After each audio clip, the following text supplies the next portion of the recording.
when Magnus was already 2 points up and relaxed too early. But with black, that's the big challenge. E4 on the board, and Wesley, any predictions? How do we think he's going to open? He can't go for his usual solid stuff. Yeah, I mean, this is a tough thing. And we saw earlier on in the competition that Fabiano had exactly the same problem. He paused after E4. And it's funny to see that Magnus plays E4 when he's happy with a draw. You know, this is how things have changed maybe in the last century of chess. He plays other openings he really wants to push, but E4 he's safe. This is probably the best option, the Sicilian.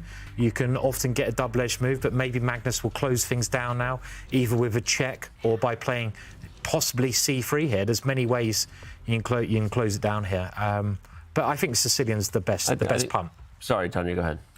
I was going to actually throw this to you, Danny, that this opening approach by Simon, is that more because of the match situation than anything else? I think for sure, and I think Simon's correct. Did I say Simon? You did. I said Simon. Hey, Simon was the last one speaking. Did you compare me to Wesley there? I just got totally Wesley's side. appropriate Freudian slip. Oh my words, that is amazing. I think the opening comments by Simon and the opening approach by Wesley are both justified, and both because of the match situation. And I'm actually a little surprised to see Magnus go for the open Sicilian, but not then when I see A4, right? What a choice against the Najdorf. Either A4 or G3 are the moves that a Najdorf player doesn't want to see.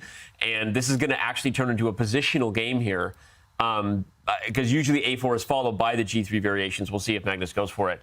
This is going to be a hard one for Wesley to get those very dynamic fighting positions you're used to seeing in the Najdorf. So, okay. But good choice, and let's see how Magnus responds to knight c6. Yeah, interesting decision, Danny. I would have put all my money there, kind of seeing a check. C3 or Rossalimo, yeah. Yeah, just seeing Magnus. I mean, we go back to the World Championship against Anand. Magnus just needed a draw to clinch it. He played bishop b5 check. He knows so much about those openings, how to lock it down in every variation, as Simon pointed out. But this one, even if it's strategic, even if it's more positional than most Najdorf, which is kind of characterized by attacking play here, I think at least there'll be life left. But do you think it's also because Magnus, he knows that he's in this powerful form right now, and that gives him the confidence to have that little extra fun? We've seen him always wanting to have chess, wanting to have the games go on. So even though he had that option to shut down the opening, this is just Magnus having fun.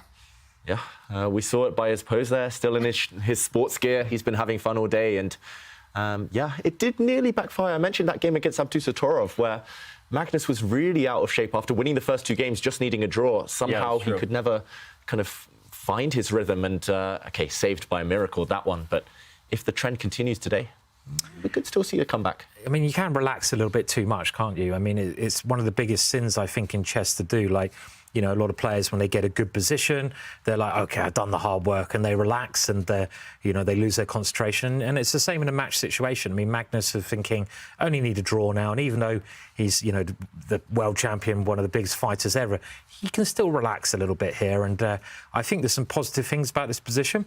It's a very dynamic pawn structure. Black's got more pawns in the centre of the board. That generally means he's got a favourable positional edge. So a lot can happen here. So it's certainly going to be exciting, whatever the result.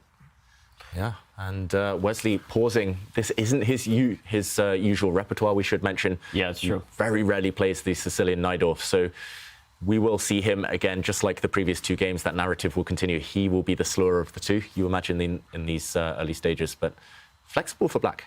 I like Black's position here. Still plenty of play ahead. All the pieces on the board, apart from one set of knights. Yeah, we'll see. We'll see. I'm trying to be optimistic. I want more chess today. You got to be optimistic, but I'll be honest. Again, like I'm replaying the day here, and I'm looking at Wesley once again getting down on the clock, and your heart goes out to him. Given, I really want to go back to that game one. He defended so well. He earned that half-point hold, which was going to put the match on a completely different trajectory. The momentum would have been. It's like a sliding doors moment in the multiverse, right? And that blunder has not been recovered from. And that happens, right, in these match formats. If we think about the 2021 World Championship, it took one game, game 6, for Jan to fall apart. And here we see Wesley, everything under control in that game. Do you think it all comes down to that moment? The way the match has progressed, Wesley blundering in that last move, losing that game, which is why we're seeing the outcome that we are? It's easy to say in hindsight, but I think it's just been the general pattern. It's just the fact that he's been lower on the clock. It's been a bunch of things. Magnus's openings seem to be kind of better studied here, more well-honed. It's a variety of factors which have added up to that blunder in game one. But yeah, it's hard to say. Simon, any optimism here? Not really, no. No, I've got to be honest. I mean, I think it's going to be very hard for Wesley. I mean, just also, again, just the way the match has gone. I think that first game was key. I mean, it's an interesting position, so, you know, let's not give up hope. But, I mean, maybe it's a personal thing. I prefer white in these positions because white gets the easier attack. When black castles, white's bishop is beautifully pointing towards the black king over there. And this is always something that black has to worry about. But when I say no hope, it's only because the way the match has gone. It's actually a very interesting and dynamic position. So from that side, there's still fight here. But again, it's just Magnus. He's just been on such great form. Yeah, yes. I mean, like, his openings have been really, really amazing. And there's just been some little moves he's done, which I don't think other players would have played. I loved his King H7 in that last game. Just a little, just some real subtleties, which is just, you know, it's just quite hard to even pick up on these subtleties, but that has just put him in a class of his own so far. Magnus has not lost a chess game in quite a while, by the way. He went 9 out of 9 on the day one of the Blitz in Zagreb, went 6 of 9. I don't think he lost that day. I think he drew a few. I think he did lose to Farouja. Oh, he did? Yeah, okay. But, okay, never mind. I mean, this tournament, has he lost one? This tournament he has not lost. Undefeated in the Aimchess Rapid. And he's made it look easy. Hasn't gone to a single Armageddon either. So the players have really been struggling against Magnus in this one. Strongest player on the planet currently, and he is making it very tough for Wesley So in this match. Wesley goes with the castle. There is tension in the center, and whenever this happens for white here, you've got to decide what you really want to do with that. Do you want to trade, push the pawn, or just keep the tension? How would you approach this position? Can I just suggest one crazy idea? Because, you know, I really want to give up my bishop.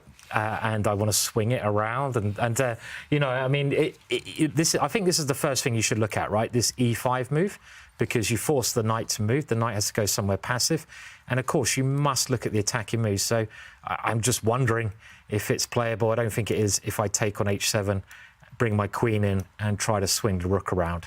And the evaluation bar obviously saying you're an idiot, Simon. Don't even think about it. What are you doing? It's a good idea, but I think black can play F5, maybe F6, and in both cases he gets out. Yeah, maybe G6 is... Yeah.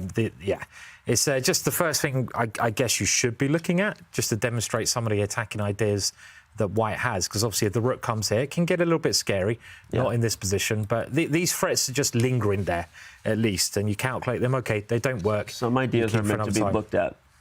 And not actually gone for. That's right. I've been trying to teach you this for so long. I know. Are we still talking about chess, or is that life wisdom? Danny gives me these little life lessons all the time. I try to learn, but they don't always sink in. Obviously, I'm totally kidding.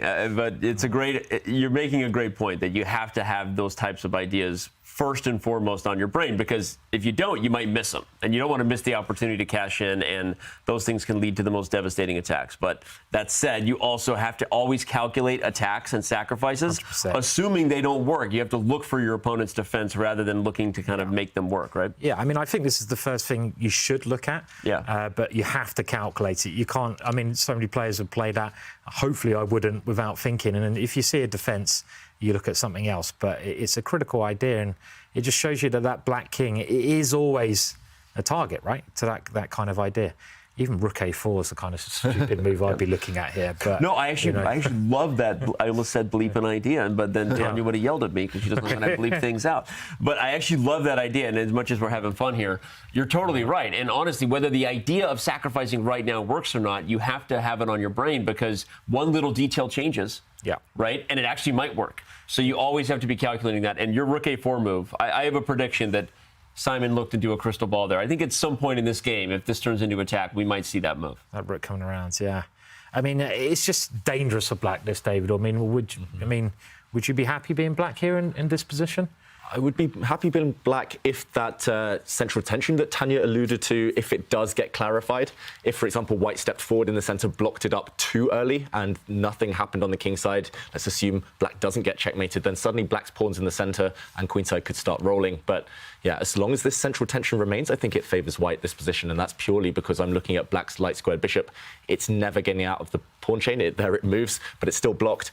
And unless white allows this bishop to come out somehow, then I think Magnus is very comfortable. And I would just keep this tension as long as possible for white. Just maybe bring out the white queen now and decide what to do with that rook later, either to a4 or swing it across to d1. And yeah, just sit on this position. It's hard to come up with active plans for black.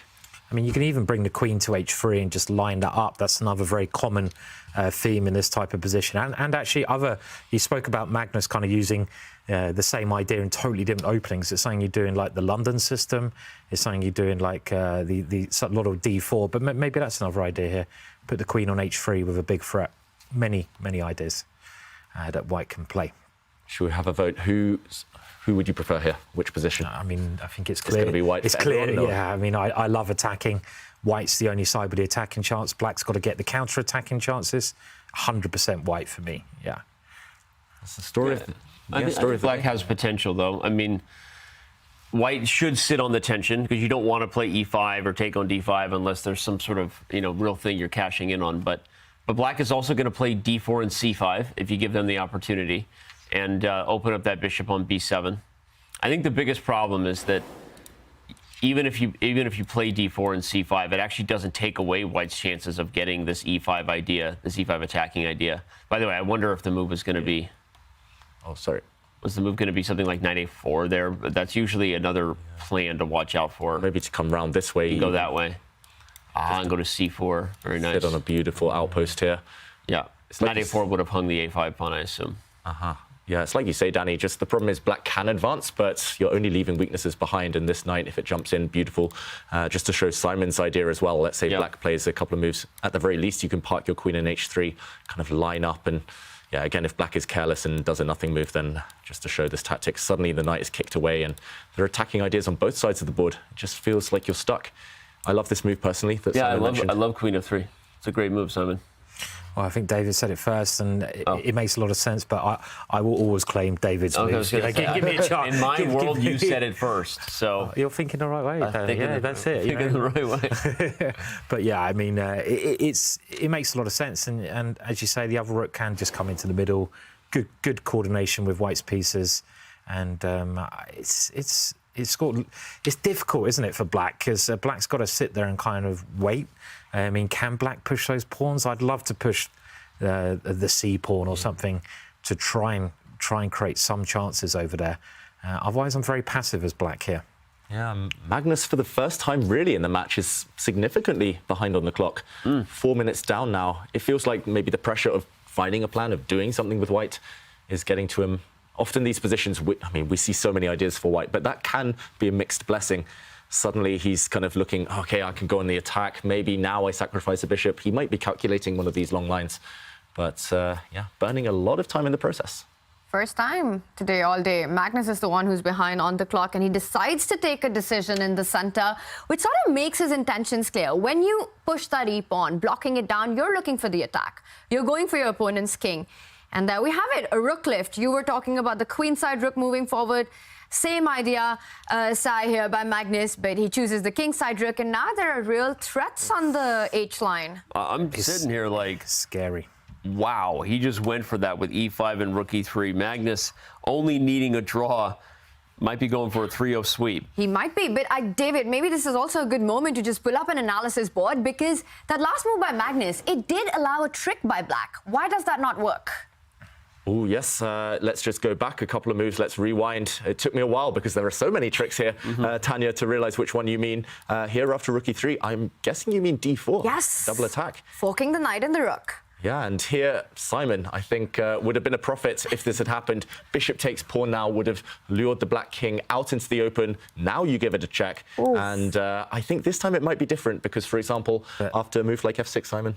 was just going to say thanks, guys, for trying to make me look good. It's, happens occasionally. But yeah, it's just horrible, isn't it, here? I mean, yeah, I was going to say Magnus could, firstly, the evaluation bar says winning, but I don't see the win. I was just going to point out a draw is enough for you, so maybe you can just come back and to win the match anyway. Clinch the match. The Black King, I don't think, can hide. If you block, then this is going to end in disaster with a check and a pin, and all these tactics. Just freestyling some moves here, but this type of thing would have been in the air. And let's catch up with the current position. I mean, I love what's going on here. It's a great position. I think there's a threat of a draw here with Rook H7, right? Yeah, this is like if C5, which obviously Wesley will see. Yeah.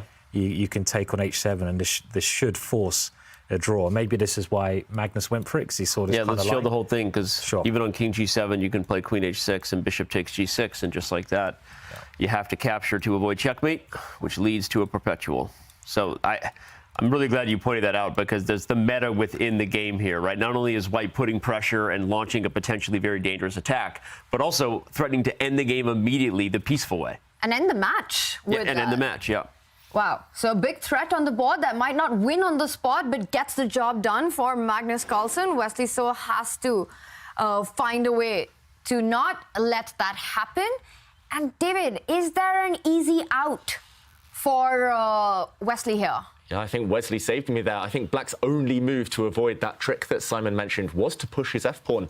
Anything else would have just been too dangerous. And after this en passant move, capturing Black's f-pawn as if it just moved once, suddenly big decision for Wesley again. Maybe still the same tactic in the air in some lines. There is, but let's also not overlook the fact that Magnus's plan was very committal.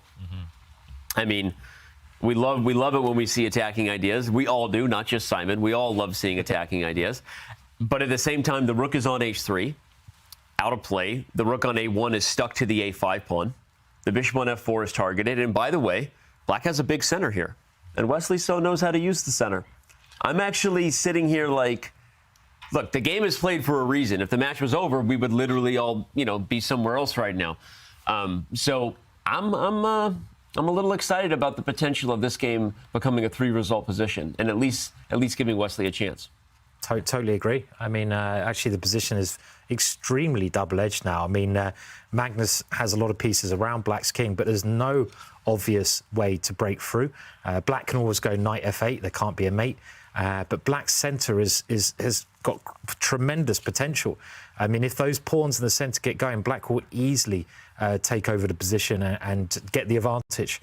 I mean, it's very complex, David, but even E5 here is something that must be calculated, I assume. I mean, what's happening here? Yeah, on the board, Simon, and this one's heating up. Yeah. Well, things are getting chaotic on the board here. Wesley So creating his chances, and it is a big chance in Division 2 for Dan Laz and Sam Sevian to play with the big boys, with these guys in the next Champions Chess Tour event. And we've got Ketty with us with an update from the match in Division 2. That's right, Tanya. So far, the match between Danis and Sam is so balanced that there is no favorite. So far, they played 3 games, and all of them are draw. Like equal positions all the time. And to be honest, I see this match going to the Armageddon one more time and waiting for that moment to happen. And Ketty, if this was to go into the Armageddon, who do you hold as a favorite there? Just thinking what happened yesterday, Danis Lazovic won the match with the black pieces. I think Danis might be a slight favorite in Armageddon game. It is a close fight in Division 2 with so much on the line for these two youngsters. Danis against Sam Sevian. What would it mean to these prodigies to make it to Division 1? It'd be huge, right? Because if they have a chance to go to Toronto, it's more than likely coming with a win at one of these events, right? One of these major events on the tour. I don't think they're getting in via Grand Prix points. And so they're fighting right now for the next huge opportunity in their career. And I'm excited for either one of those guys to have a chance. Sam Sevian was with us in Toronto for the Global Championship, so he might come back, and Lazovic getting a chance would be amazing. We will check in with Ketty on that match, as there's so much on the line, so much at stake for Dan Laz and Sam I am. But right now, also a lot on the line for Wesley So. David, we've had a reaction to Wesley's last move. How are we assessing what's going on the board? Yeah, suddenly the evaluation bar drops, and I think this is reflected in what we were discussing. Black's pawns are rolling, and White's attack, while looking promising, hasn't actually materialized into anything tangible. And are those pawns just rolling? Feels like, momentum Black now. When Magnus first played Rook E3, I kind of did this. It obviously went for a position where we saw these chances for a sacrifice and a perpetual, but I was surprised, not because it was a bad move. I was surprised because it was probably the most committal way to play the position. Magnus, look at his pieces. Rook, queen, bishop on a. They're all in literally on the king side. And by the way, the eval bar is going the other way. So we talked about how he got a little bit nervous. Magnus himself said in the interview after beating Noterbeck that he fell asleep at the wheel in game 3 versus Noterbeck, remember? And then he kind of got lucky because the youngster got a little nervous and blew the rook ending. But Magnus admitted he lost his focus in that third game. You hope it's not happening to him now, because Wesley with a win and momentum might be a little more dangerous than Noterbeck. 100%. I mean, that centre's coming through, isn't it? And I think there's one just really key move here. This looks like a safer option to play first, but if Black can ever play E4, Black's going to take over this game, yeah? I mean, White must sacrifice on that square, I feel. But this is a very nice move as well, because you're lining up against the queen and the rook, and White's pieces might just start going to passive squares. And I think Wesley's got a fantastic chance to win this one. Yeah, the best chance he's had so far. Yeah, suddenly this rook, which looked like it was doing some great work, it wishes it was anywhere but this square. You have to evacuate your queen and your rook from this diagonal over the next 2 moves, and I just don't see a comfortable way to do that. If you move your rook, for example, the black knight is coming. Where's this queen go? I don't see any good squares here either. And like you said, Simon, as soon as the queen moves somewhere safe, then these pawns are just rolling, and these pawns might just march their way down the board, winning pieces, winning material in the meantime. And by the way, winning on the clock. Yeah. Which we haven't seen before in this match. Magnus there leaning in. He is feeling the heat of the situation. It is the first time all day when Wesley has had a good position and that time advantage. He needs to convert this one. But there's still a lot of chess to be played. We know Magnus, it's not over till it's over. He's made all those big comebacks. And for Wesley, how do you assess his chances of making this happen in this game? I actually think they're very good. And a single win for Wesley So is a different Wesley So. He is arguably the most Jekyll and Hyde player of those in the top 10, because when he's on form, he is dominant. And we've seen that he is now already the first player to enter the loser's bracket in the first round and make it all the way to the grand final. But when he's off form, people remember the 2018 candidates. Wesley doesn't want us to remind him of it, but that's just an example of when the world thought Wesley was ready. He started off poorly, and he fell apart, right? So Wesley is a Jekyll and Hyde type of player. You don't want him to win a single game. And now under 3 minutes for Magnus, and the troubles are just starting on the board. Yeah. Yeah, it's just not his type of position, Magnus, where he's all in. He likes to be kind of having an option at least to pull the break at some point, maybe transpose into an endgame. But right now, it's kind of find something now or bust. It's horrible, Simon, for White. Yeah, I mean, it's quite close. I mean, if I was White here, I'd be trying to, I don't know if we can maybe show this, but I'd be getting quite desperate, because I can see what's going to happen, as David's shown. My pieces, if I start retreating, I'm probably just going to lose this game, because I'm going to get kicked back. Black centre's going to come through. It's so easy for Black to play. So I'd be looking at, like, I know it doesn't work, but knight e4 is the kind of tactic. And if you had your bishop on g5 here, this kind of thing could work. But we'll just show this as pawn takes knight, and I'd want to check here.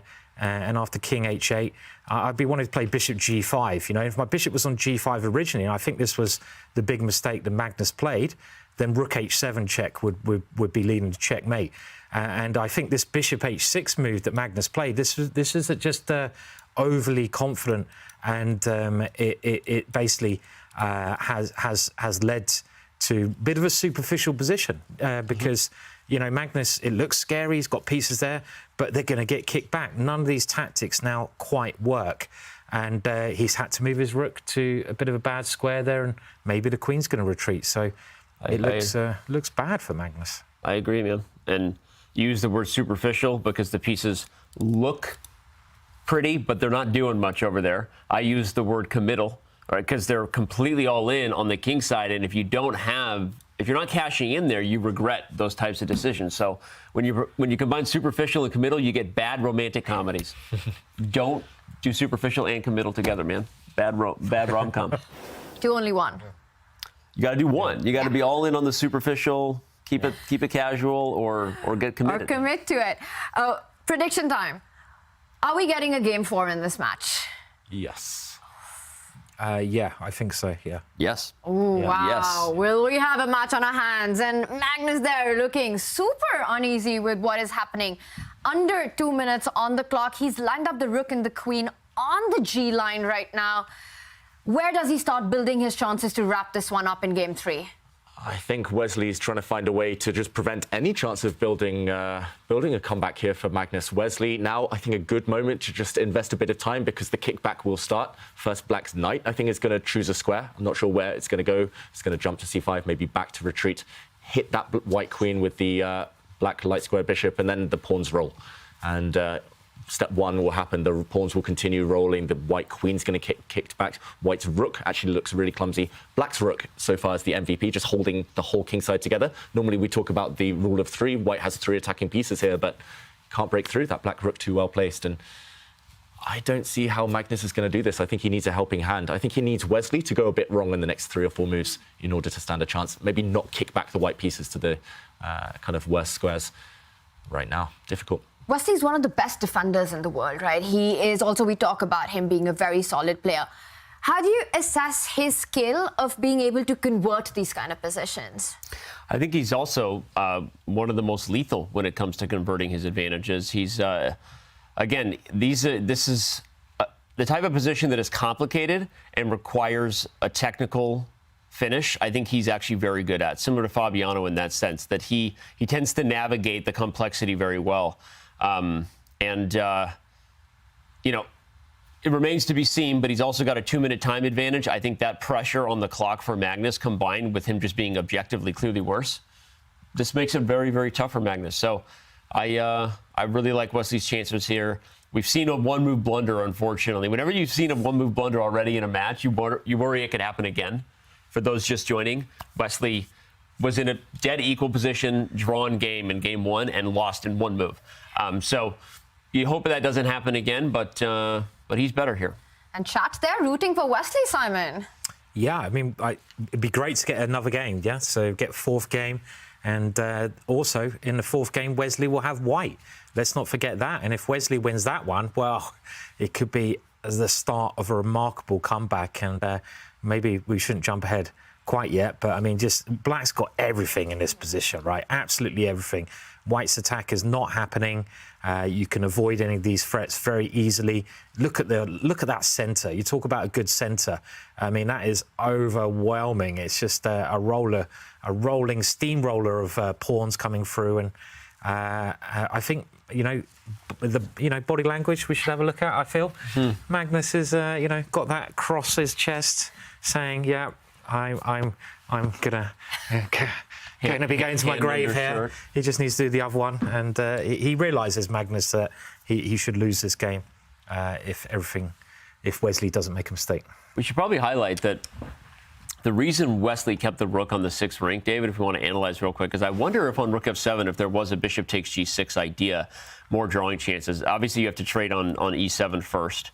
But I think that there actually was something to that, even if it's not a draw. I think blowing open the king was actually kind of dangerous. So maybe he, or at least wants to keep an eye on that pawn, right? He kept the rook on the 6th rank, which is good instructive chess for the viewers anyway. Prophylaxis. Sometimes you stop your opponent's idea before it's even a reality. So whether that sack was going to happen or not, I think he wants to keep his eye on it.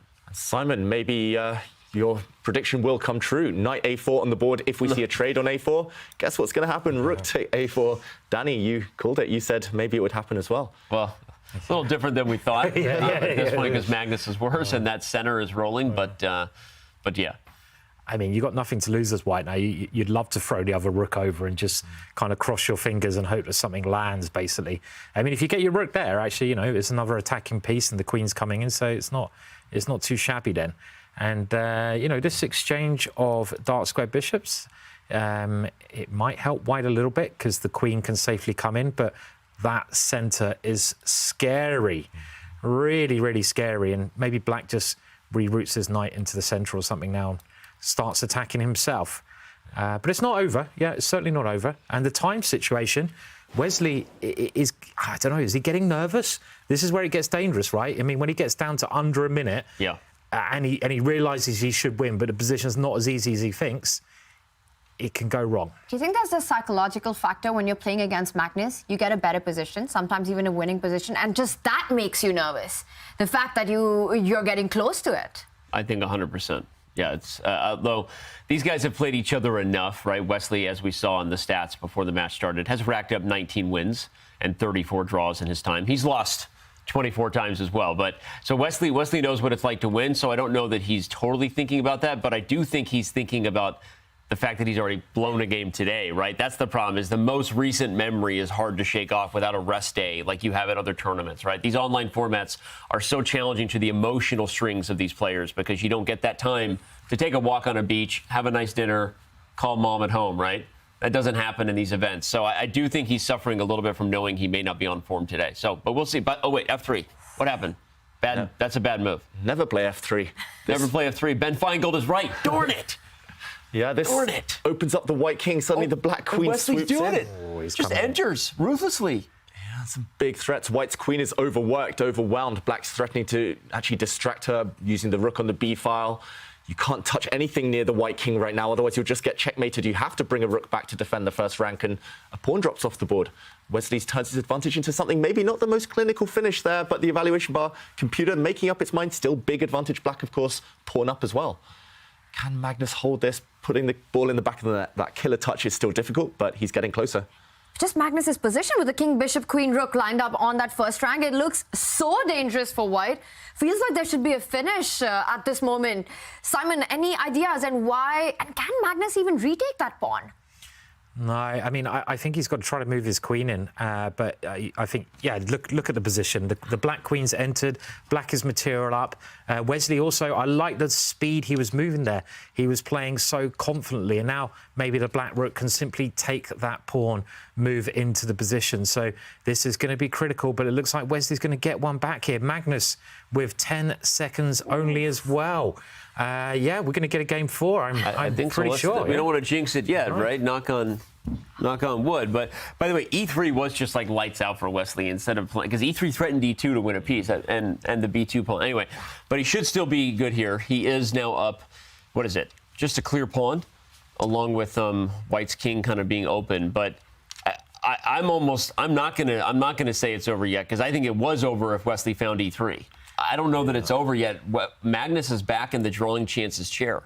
I mean, and he's got 4 chairs. He's back in the drawing chances chair. It's only a pawn now, isn't it, basically? It's just a pawn. It was more before, and it's just a pawn. I say just a pawn. That should be enough to win, but at this level. But is it going to be enough, David, to win? I've seen Magnus wriggle out of these positions so many times.